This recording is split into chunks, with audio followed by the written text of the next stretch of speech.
Assalamualaikum warahmatullahi wabarakatuh. Perkenalkan, nama Cindy Alirakania. Baiklah, di sini saya akan berstorytelling tentang buku Muhammad Al-Fatih karya Felix Yau. Dalam buku ini mengisahkan perjalanan seorang pemuda yang bernama Muhammad Al-Fatih, yang mana pada saat usia 21 tahun ia telah berhasil menaklukkan kota terkuat pada masanya, yaitu Konstantinopel. Jauh sebelum masa Muhammad Al-Fatih, yaitu pada masa Rasulullah Muhammad masih hidup, saat itu dunia hanya terbagi menjadi dua, yaitu timur Persia dan baratnya Romawi. Dan Nabi Muhammad memulai untuk membangun peradaban dari nol, serta menyatukan suku-suku Arab di Jazirah yang terpecah belah dalam Islam. Tetapi hal ini tidak dipandang oleh Persia dan Romawi, karena di Jazirah Arab sama sekali tidak adanya sumber daya dan tidak dapat dipandang sesuatu yang penting di dalamnya, sehingga dibiarkan begitu saja. Romawi adalah sebuah negara dengan ibu kotanya Roma. Romawi ini terbagi juga menjadi dua, yaitu Romawi Barat. Romawi Barat ini dikuasai oleh orang-orang Latin, yang mana umumnya beragamakan Kristen Katolik. Ibu kotanya adalah Roma. Yang kedua yaitu Romawi Timur. Penguasanya itu adalah orang-orang Yunani, yang mana yang beragamakan Kristen Ortodok. Ibu kotanya adalah Konstantinopel. Romawi pun dikatakan sebagai penguasa laut Mediterranean karena ia memiliki wilayah yang mengelilingi lautan Mediterranean, dan tentu saja mereka memiliki pasukan laut yang sangat kuat pada saat itu. Konstantinopel pun kota yang berdasarkan dengan laut, dikarenakan berbatasan dengan Asia, Anatolia, dan Eropa pada saat yang sama dan dua lautan. Maka Konstantinopel adalah kota maritim sekaligus kota daratan. Konstantinopel adalah sebuah kota yang sangat indah. Kaisar Konstantin Beizar menjadikannya sebagai kota yang paling diinginkan di seluruh dunia. Kaisar Konstantin menghias kota dengan sangat indah sedemikian rupa. Pada zaman tersebut, peradaban yang terbesar dan pusat dunia berada di Konstantinopel. Konstantinopel merupakan kota yang paling penting, kuat, dan indah pada masanya. Dan tentu saja hal ini dikarenakan terdapatnya bangunan yang paling besar dan mewah saat itu yaitu Hagia Sophia, yang merupakan pusat dari agama Kristen Ortodok. Di dalam Hagia Sophia, emas bertatakan permata membanjiri dinding gereja. Ratusan lukisan mozaik dan karya seni lainnya menambahkan keindahan bangunan ini dan membuat orang di dalamnya bagaikan dihujani bintang-bintang. Terdapat juga gereja yang jumlahnya banyak sekali dan dikatakan sebagai banyaknya dalam satu hari dalam satu tahun. Bangunan serta jalan-jalan yang telah teratur dengan rapi memperkeras seluruh jalan kota dengan batu porifir dan gedung-gedungnya marmer di kanan kiri, serta banyak sekali barang-barang yang bersumber dari hasil rampasan perang. Tidak hanya itu, ia juga membangun sebuah hipodrom yang merupakan yang berguna untuk pacuan kuda, menjadi simbol kebesaran suatu kota pada masa Romawi. Suatu peradaban yang jauh berbeda dengan Jazirah Arab pada saat itu. Persia dan Romawi zaman dahulu kerap kali berperang, yang mana untuk memperebutkan kekuasaan dan memperebutkan siapa yang dikatakan sebagai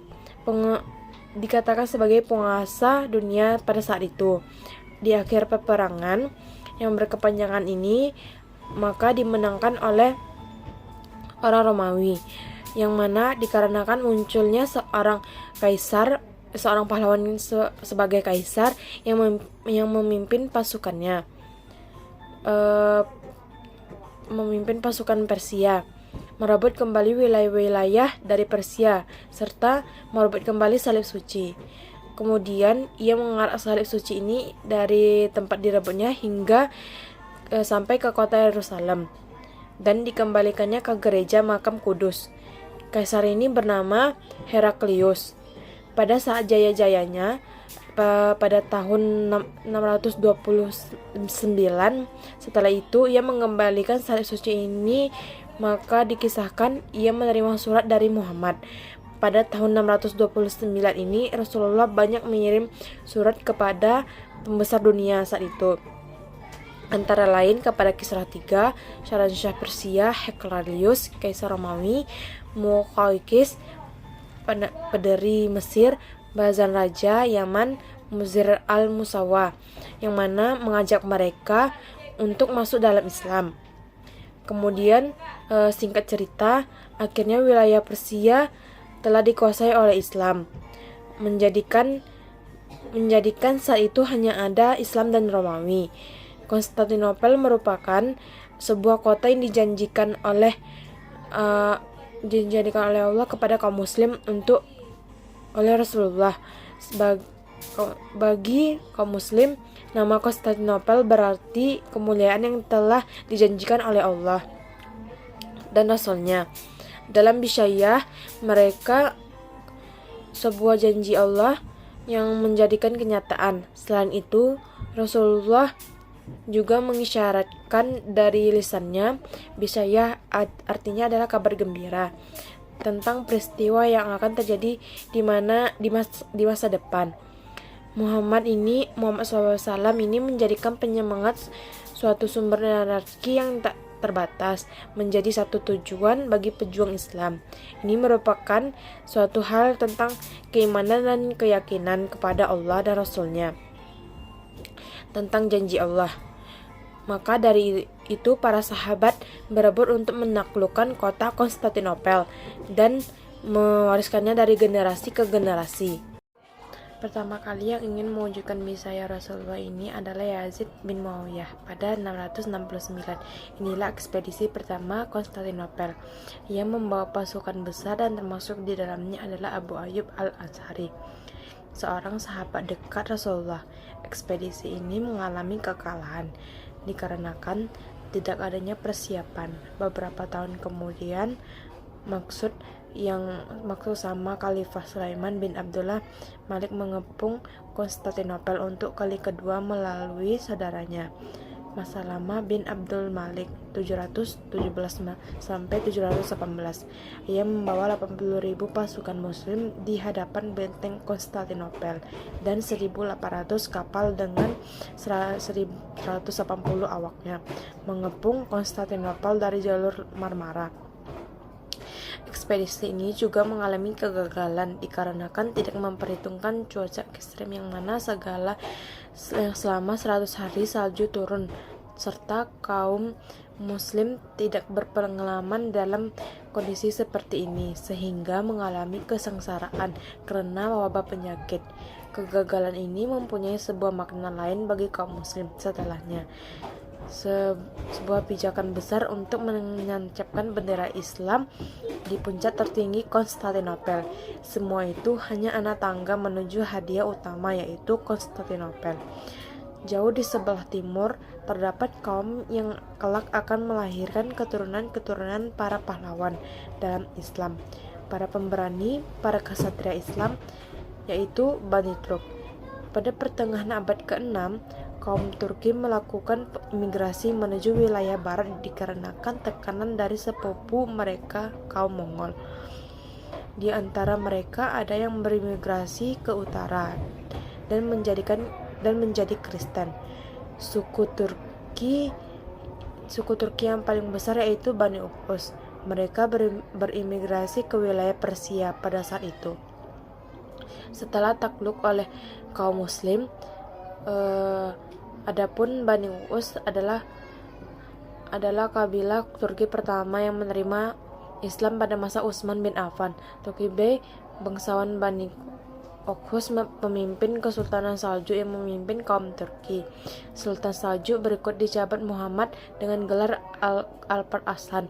Pada masanya ia memancangkan panji Islam di tanah-tanah kekuasaannya Bayezid, sehingga orang Romawi yang mana Kaisar Bayezid Romanus IV Dionysius murka, kemudian memulai perang pasukan Byzantium pada pasukan gabungan Eropa yang berjumlah 200.000 untuk menghentikan gerakan Alper Hasan yang mempunyai pasukan hanya 20.000.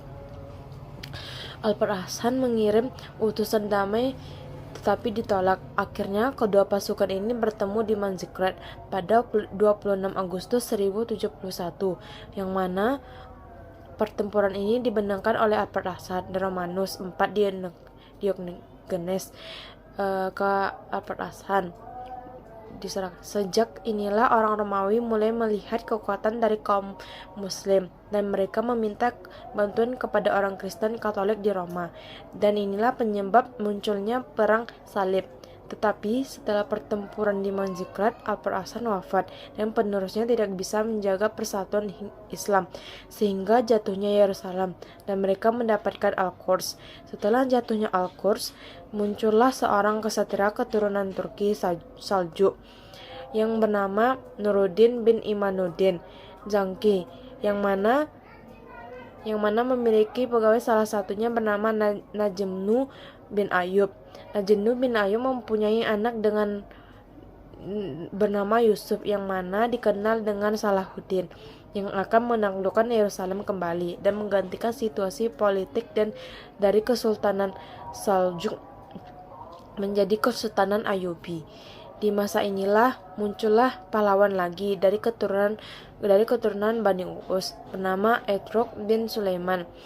Sulaiman Syah kemudian menyatukan Bani Uus menjadi satu dan kelak melahirkan anak bernama Osman. Dan Osman inilah yang akan menjadi cikal bakal Kesultanan Utsmani.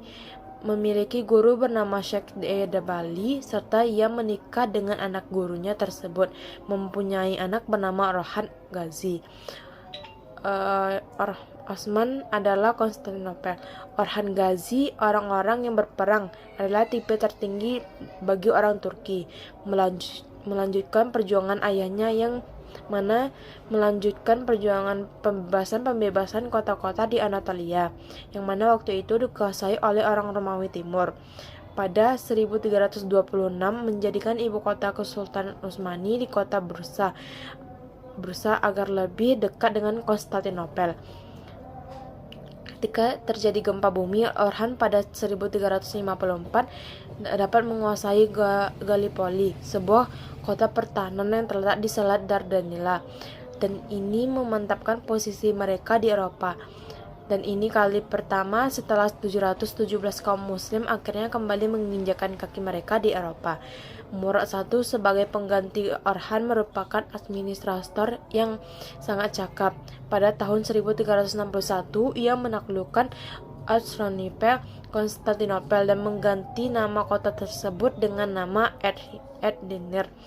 Selanjutnya Utsmani dipimpin oleh Sultan Benezid Benezid I mengepung Konstantinopel, tetapi suatu bencana muncullah Timurlang, keturunan Genghis Khan yang mana ingin menguasai wilayah Asia Utsmani. Mendengar wilayah Asia Utsmani dalam bahaya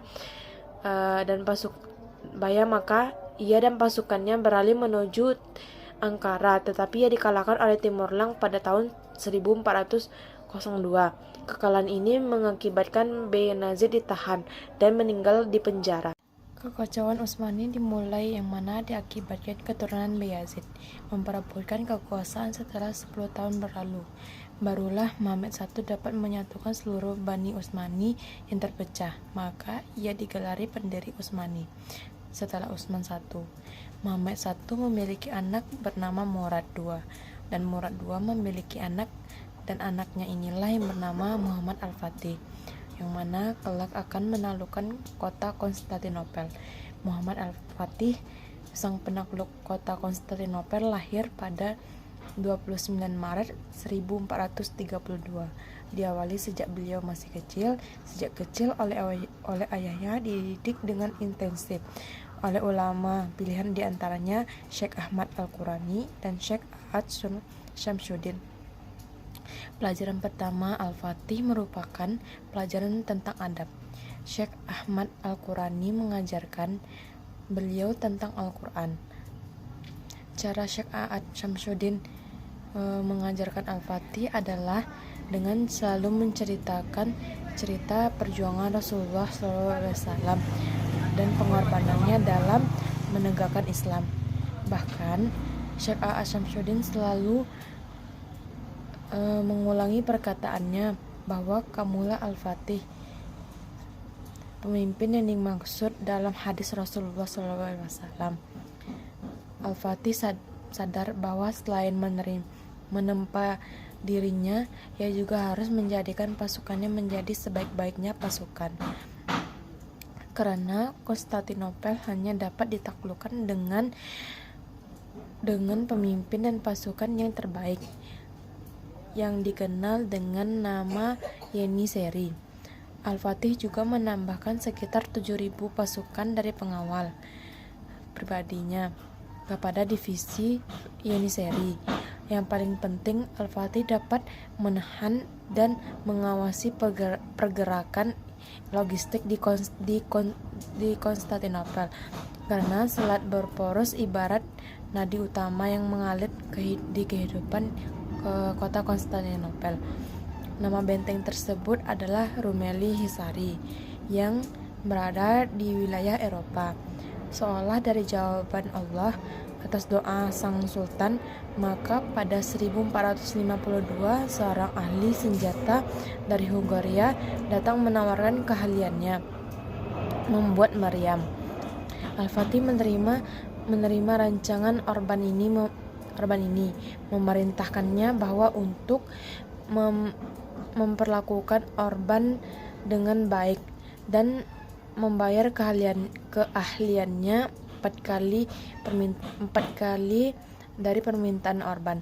Selanjutnya Sultan Al-Fatih memerintahkan gubernurnya di setiap wilayah, khususnya kota pelabuhan, untuk berkonsentrasi membangun kapal perang. Setidaknya ada 400 kapal yang berhasil dibuat dan digerakkan menuju kota Konstantinopel. Seluruh pasukan ini dari penjuru negeri dikumpulkan Sultan Al-Fatih, sehingga terkumpul seluruh pasukan yang mana berjumlah 250.000 orang kesatria, serta pasukan laut yang setiap mengepung kota Konstantinopel. Pada 5 April pasukan telah berkumpul. Sultan Al-Fatih bersaing diiringi sampai depan dinding kota Konstantinopel. Tepat pada 6 April, Al-Fatih mengirimkan pesan kepada Kaisar Konstantinopel menawarkan 3 perkara. Pertama, apakah Anda menyerah dan menyerahkan kota? Kedua, membayar jizyah, atau ketiga, mereka diperangi. Kaisar Konstantin memilih pilihan peperangan dan mereka melakukan sholat Jumat di depan dinding kota Konstantinopel. Setelah itu, maka penyerangan pun dilakukan melalui 3 arah, menggunakan kapal untuk masuk ke Laut Marmara dan berusaha masuk ke dalam Teluk Tanduk Emas, serta menggunakan pasukan darat untuk menjebol dinding Konstantinopel. Dengan meriamnya, pasukan laut kaum muslim yang berjumlah 400 di Marmara mengalami kekalahan oleh 27 pasukan laut Konstantin, dikarenakan kekuatan Bizantium lebih besar. Sampai pada 20 April, penyerangan demi penyerangan ini pun belum membuahkan hasil. Diperparah banyaknya pasukan yang gugur. Di saat inilah Ali Pasha, seorang penasihat dari zaman ayahnya Al-Fatih, yang mana dari awal tidak menyetujui penyerangan ini dan yang mana diketahui ia mungkin menerima suap dari Kaisar Konstan dan membuat mental pasukan menurun. Akhirnya suara terbanyak ada di kubu yang mendukung, maka dilanjutkannya lah pertempuran. Maka dari itu disepakati pada tanggal 21 April kapal-kapal itu akan dinaikkan melalui Bukit Galgata. Alhasil yang terjadi adalah pada tanggal 22 April 72 kapal berpindah dari Selat Bosporus ke Teluk Tanduk Emas dalam waktu 1 malam. Tetapi ternyata peperangan masih terus berlangsung. Dari tanggal 22 April yang mana kapal berhasil dipindahkan dengan melewati Bukit Galgata ke Teluk Tanduk Emas. Maka peperangan tersebut terjadi sampai pada tanggal 27 Mei 1453. Esokan harinya, Selasa 29 Mei 1453, pasukannya menyerang menjadi 3 titik utama, dan pasukan terakhir yang diberangkatkan Sultan Al-Fatih adalah pasukan khususnya yang disebut Yeniseri. Yeniseri dengan formasi tempur mereka akhirnya dapat menembus pertahanan pasukan Konstantinopel, dan akhirnya Konstantinopel takluk oleh kaum muslim dengan bendera kaum muslim yang berkibar di atas benteng Konstantinopel. Kemudian Sultan Al-Fatih masuk ke dalam Hagia Sophia. Seketika itu pula Sultan meminta agar azan dikumandangkan di Hagia Sophia. Dan semenjak itu azan selalu dikumandangkan di langit Konstantinopel. Muhammad Al-Fatih tidak berhenti di sini. Setiap waktu ia terus-menerus membebaskan kota-kota yang lainnya, wilayah-wilayah Eropa. Tetapi Muhammad Al-Fatih menutup usia dalam kondisi bersiap untuk membuka Roma pada 3 Mei 1481 dalam usia 49 tahun.